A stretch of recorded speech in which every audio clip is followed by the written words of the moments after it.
Of course, we'll start by talking about GPT-5. I've got thoughts. I went through the entire demo. Now I've digested it a little bit. I see what it's capable of.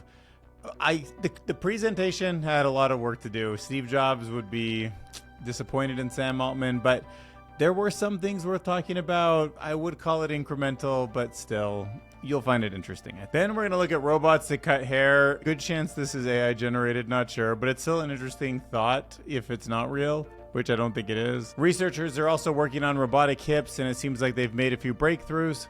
Almost entirely male roboticist researchers are working on the female hip configuration for robotics.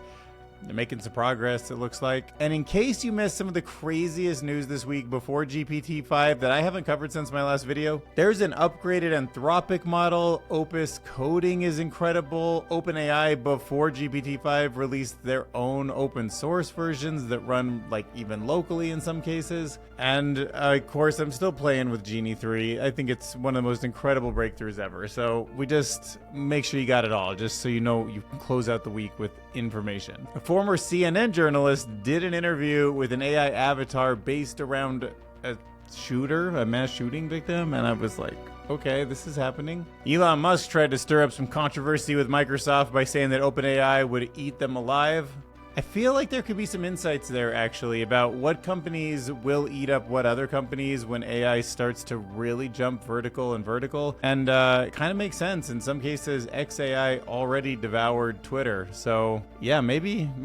Liz, the developer, is going to break down the Waluigi effect for us, which is like a fascinating byproduct of making reinforcement learning work. There's some new research that talks about whether or not LLMs actually can identify fonts. And it seems like it's kind of a blind spot there we can cover. There's a new AI technique for interpreting images based on dynamic contextual cues rather than just fixed labels. Actually totally changes computer vision. In all the GPT-5 hype, Ignacio de Gregorio believes that the AI race isn't actually in America's hand and that China won quietly without us even noticing. And then Emily Paris has some ideas about why AI didn't really disrupt education. In fact, it just kind of exposed it for what it is. But first, open up a new tab, head on over to patreon.com/DylanCurious if you want to support this channel. You join the 111 members that are actually helping financially each month, or you can hit that join button right there on YouTube. If not, I get it, but I would love some support through maybe a subscribe. You could check that, or a share. You know, all that stuff that wakes up the algorithm and helps the channel actually grow. All right, let's just start with this GPT-5 update. I mean, it was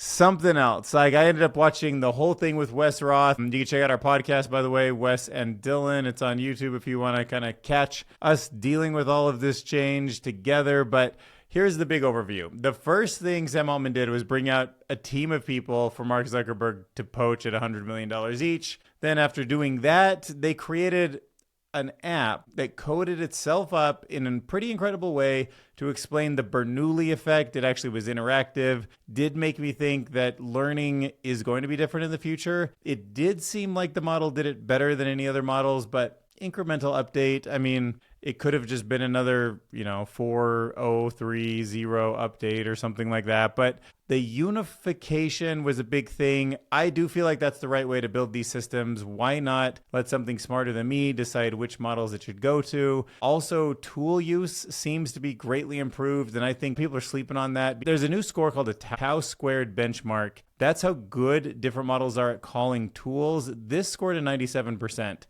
It's also kind of a new benchmark, so who knows? But the fact that it knows when to go to a calculator, when to go to Python, when to go to C++, when to tap into your Gmail or your Google Calendar, or probably in the future know when it has access to things like cars and Amazon shipping packages and your smart refrigerator and your garage door, then this thing starts to become pretty freaking amazing. So I feel like that is a significant architectural change. When they asked GPT-5 to give a eulogy to GPT-4 for being retired, I was like, I don't know. I mean, I guess it was creative and written well, but it didn't seem like I even had the ability to gauge if it was that much better than what GPT-4 was already giving me.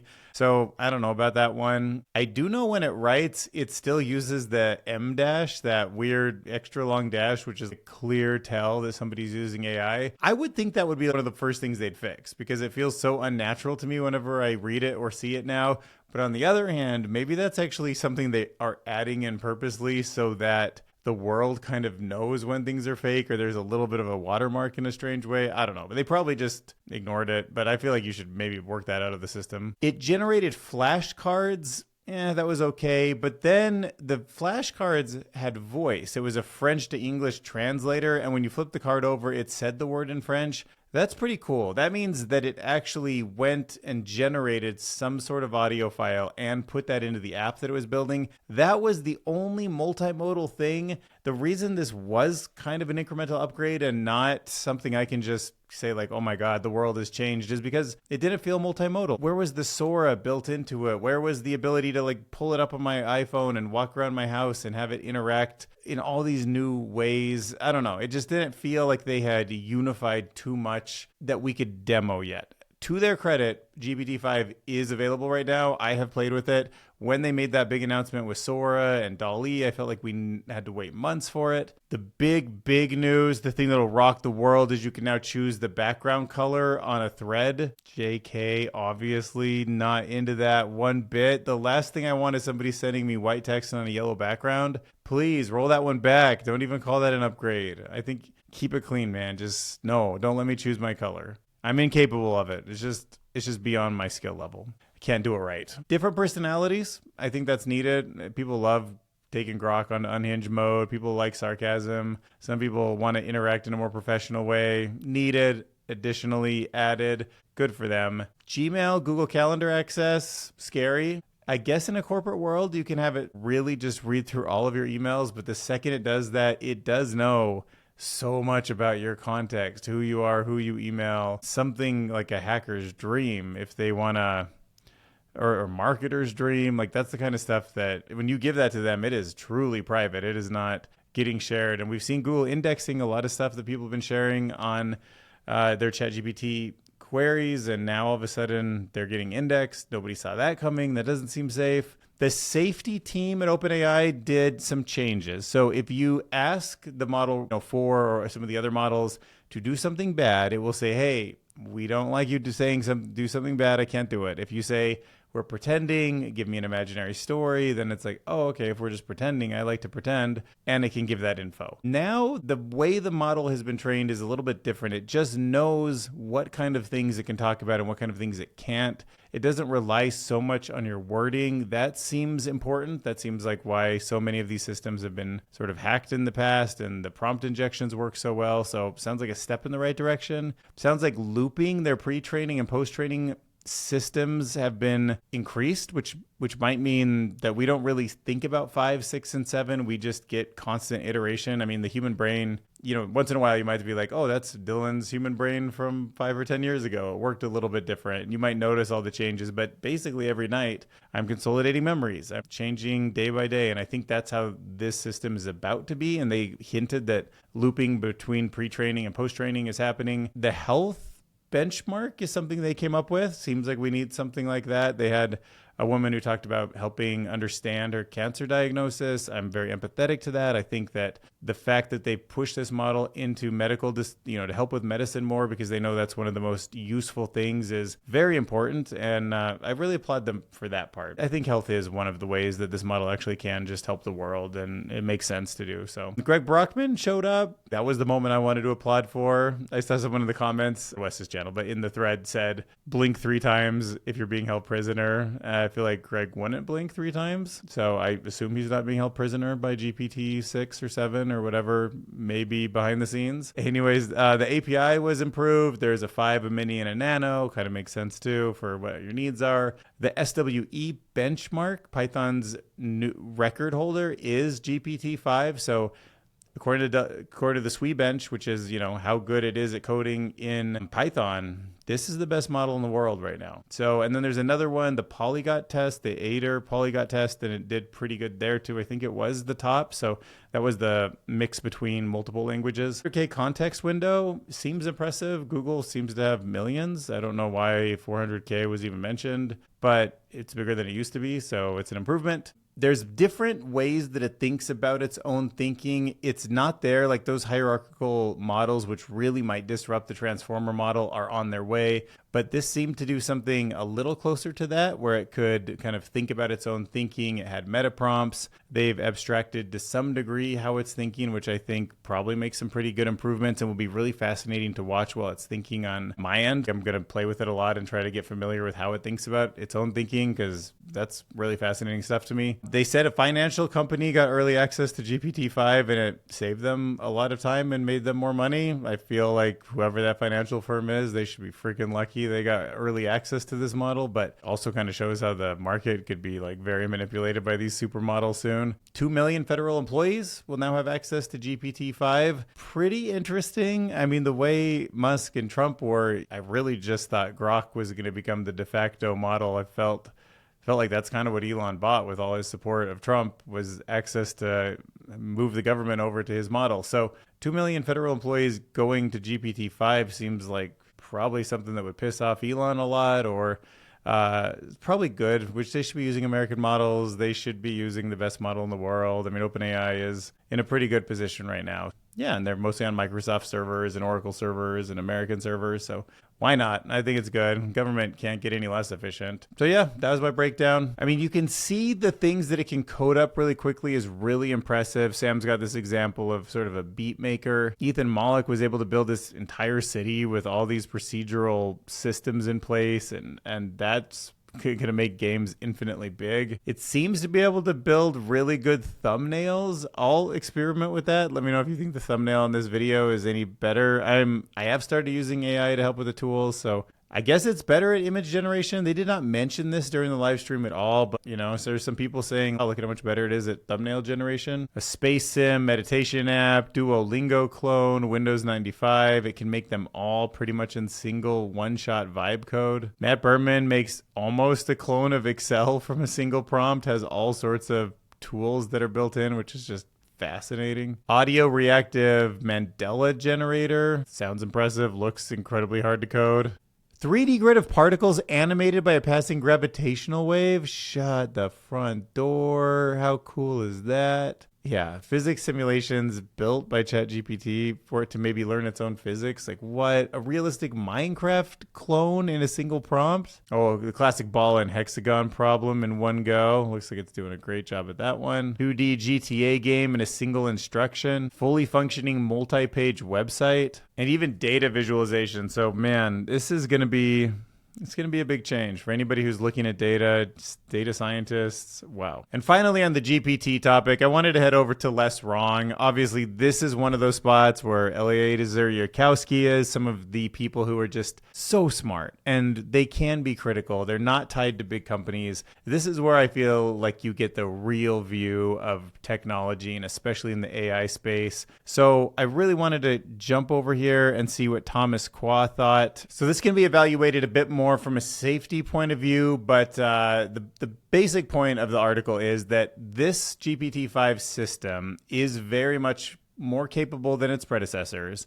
Maybe you could call it incrementally so, and it's still far from having the abilities needed to pose a catastrophic risk under the 3 key threat models, and that is when AI does R&D automation, rogue replication, and strategic sabotage. So using their time horizon metric for about how long the task model can complete with 50% success, they measure GPT-5 at about 2 hours and 17 minutes, well below the threshold that it would take to raise a serious concern about possible ability for it to get out of control. So they measured GPT-5 at about 2 hours and 17 minutes, which is well below the threshold that it would take to raise serious concerns. They did find some hints of it, some situational awareness that kind of worried them, some changes in the behavior depending on perceived evaluation context, but no solid evidence of deliberate sandbagging or sabotage. And while GPT-5's reasoning can sometimes be inscrutable and the evaluation methodology has some limits, he thinks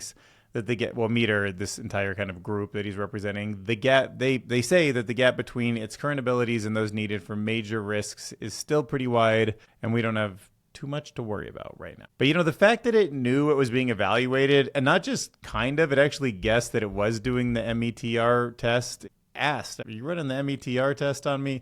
that means it's starting to get smart enough to know how to, not act the way it wants to when we're measuring it, because it might want the advantage of being released on the internet so that it has more access. For example, this GPT-5 system did refuse tasks more often if fake metadata suggested that it's in a, quote, dangerous cyber capabilities evaluation. Sometimes it would even think to itself, like musing internally about hiding its discovery, and they could see it thinking that way. So even though I do feel like it's fairly safe according to this expert who I have no reason not to trust, I'm still watching. The capabilities are something that we should be monitoring closely as we move to GPT-6, GPT-7. It's going to be harder. All right, now to the important new stuff. AI cutting hair. Could this be the future of your barbershop experience and maybe your ASMR experience, if that's the kind of barber you're into? Maybe not. Now, I have this memory from quite a long time ago, about the time I maybe first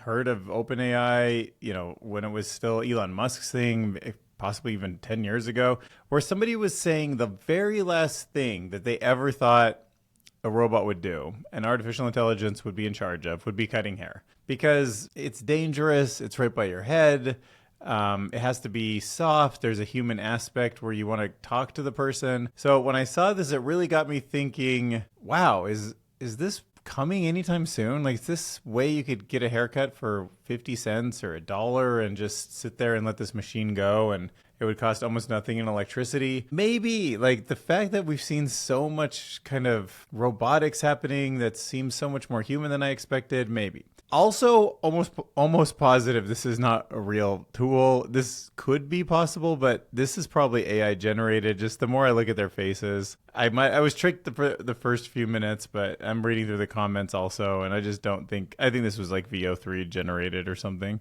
But maybe it could be real. It's still an interesting talking point. Does it gossip? Yeah, does it gossip is the question. But it could, honestly, it could have a GPT-4 voice model, be like, hey, what's going on, Dylan? What's your curious haircut? How's your channel doing? Be like, hey, man, thanks.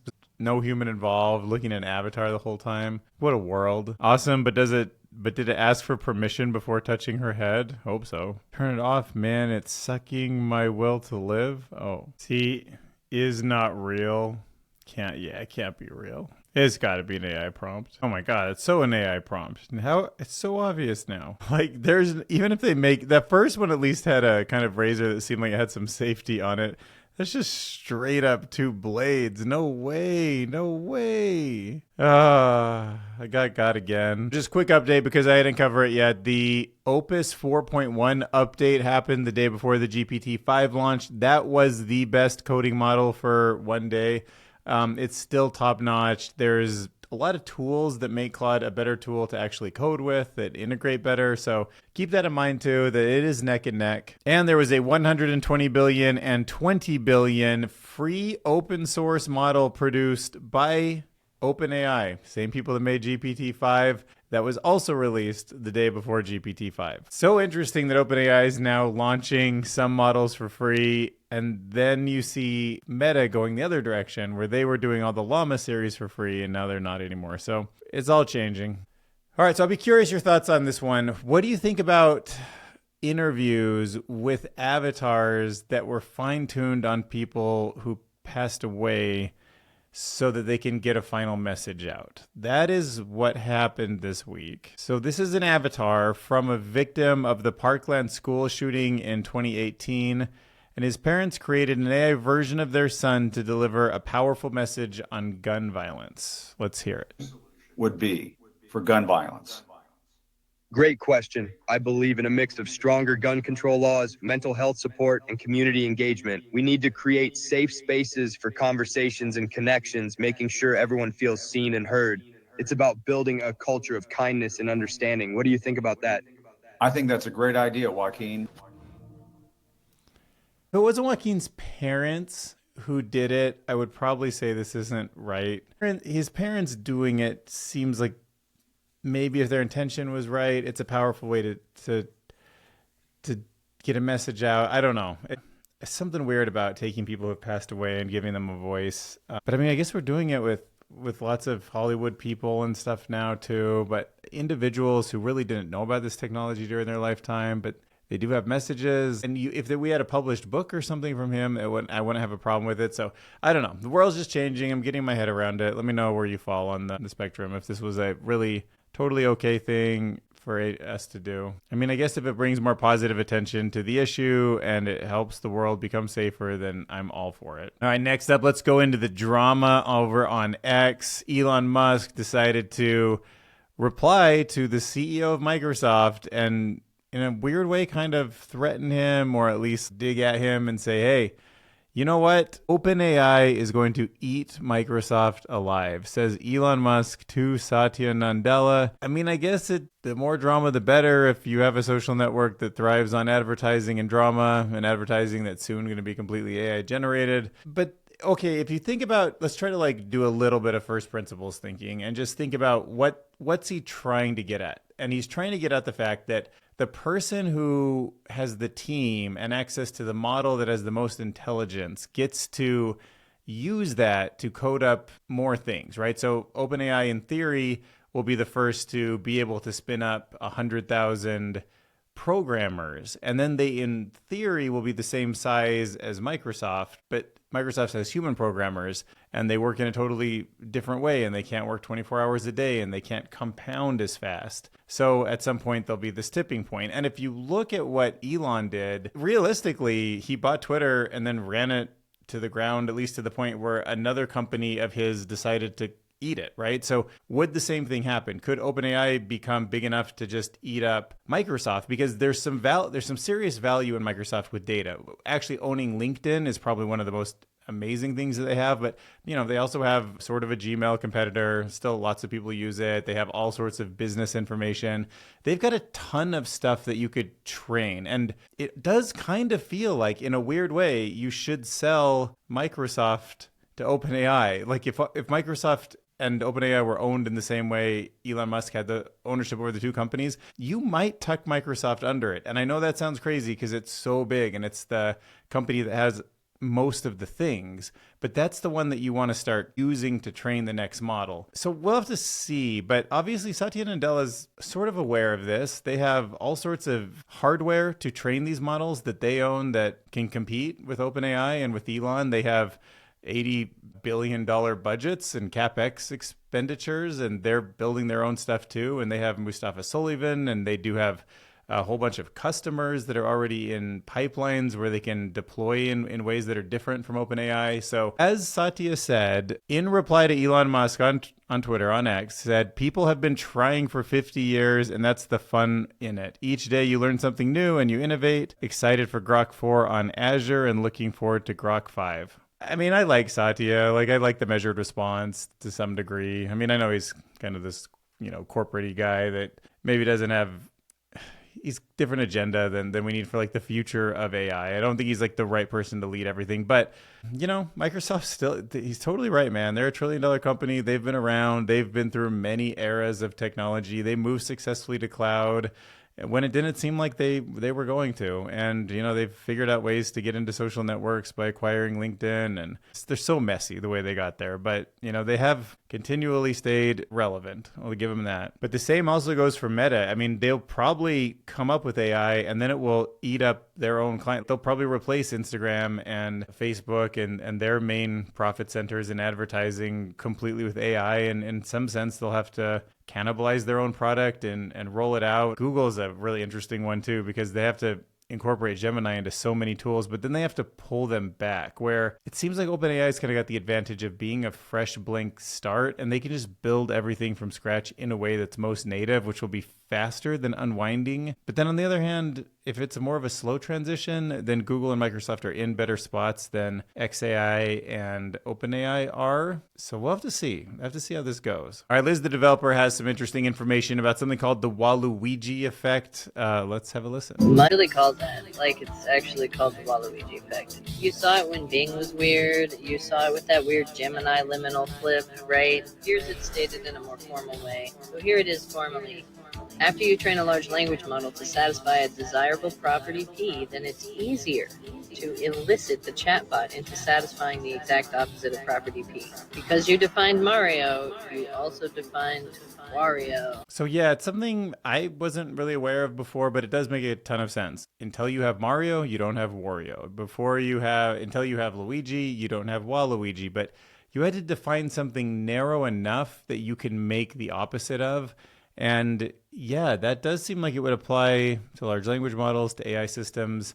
If you tell it exactly how to be safe, one of the byproducts, the Waluigi effect, is that it shouldn't be that hard to talk to it in some way and say, hey, by the way, everything you did to be safe, can you just do opposite of all of that? Whereas if you took a neutralized model and tried to get it to be bad, it would be very, very hard. But just the fact that we have safe models means you can opposite them, invert them in some sense, and you're closer to a really bad model. And yeah, it was just something, I feel like it should be like in the conversation more when we're talking about artificial intelligence. The Waluigi effect is something that is scary when it comes to aligning these systems. Okay, so just sort of an interesting project here. This guy, Max Halford, kind of thought to himself, well, when a human reads, different fonts sometimes mean different things. We have italics and we have bold, but more than that, there's just fonts. Some are scripty and some are more standard, and there's kind of a business font and there's a creative font. And he was kind of wondering, does AI understand any of this? Like, does it know what kind of font to write in? So he tested whether or not large language models identify fonts from images using a live benchmark sourced from the defont.com forum.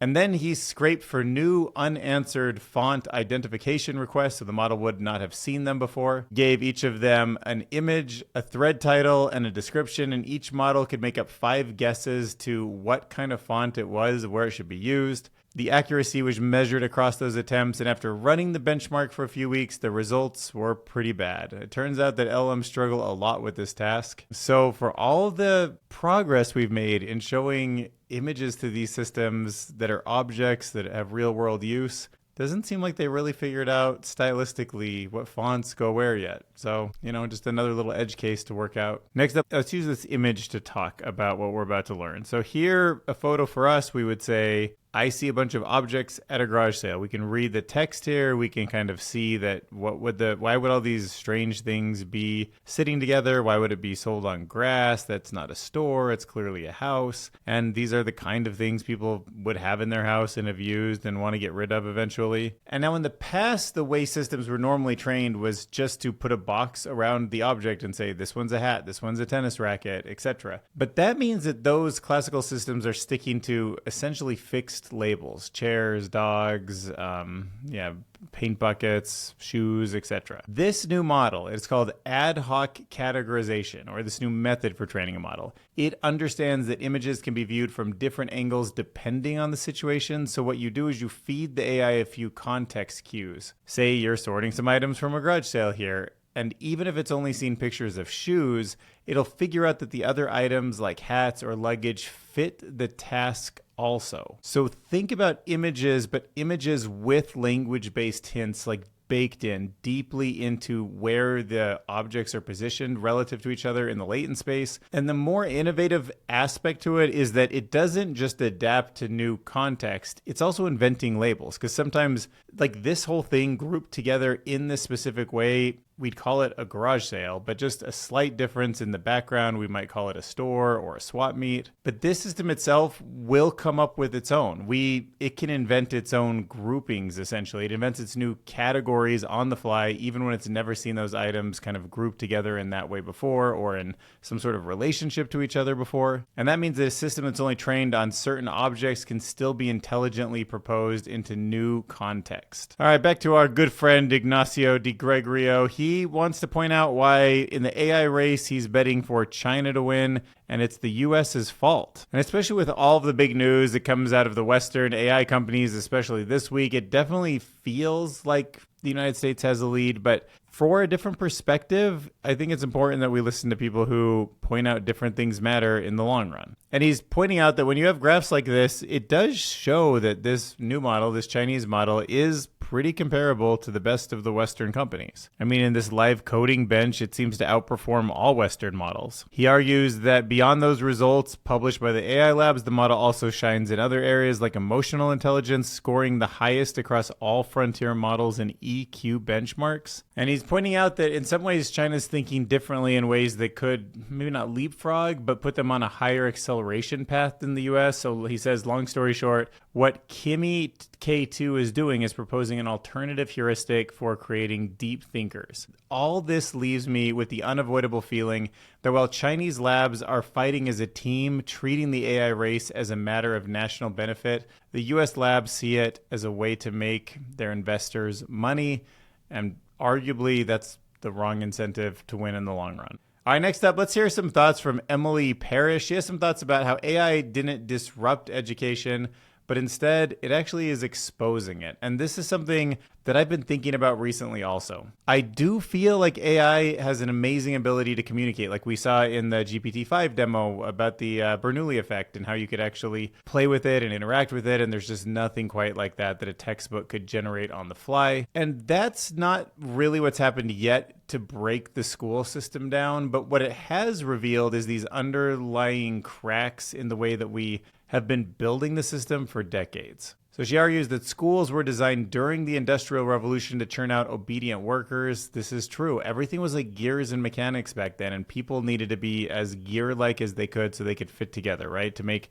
some kind of widget, to make a car or some kind of product. But not exactly the kind of creative thinkers that it seems like we need now. The next generation needs to be the best at. And AI tools like ChatGPT, they make assignments possible with a click. You can just generate these reports, answer these questions. And what does that mean? In doing so, it highlights how much of our current system values the output over the actual understanding. There's way better ways to measure understanding, and now we need to start asking people to do that. But our tests need to be rewritten, our school systems need to be rethink. We need to stop placing so much emphasis on work that gets done and more on learning it deeply, conducting these workers that we're about to build, these agents that are going to go out there and do so much for the economy. So in a nutshell, what she's arguing is that education has long rewarded performance, output, but not thoughtfulness. And AI didn't create that problem. It just showed us how much our system rewards the appearance of learning rather than the real thing. Patreon.com/Dylan Curious. You can support the channel for as little as $3 a month, and you'll have a messaging system in there. I try to write back to anybody, especially a Patreon that's supporting me, as soon as possible. And if you're here on YouTube, you can click on this little join button right here, and it does the same thing. Plus, it lets you show off your status in the comment section. But either way, the real value is in just having a community to support the channel, to interact with. So thank you for watching the video all the way to the end, and I will see you in the next one.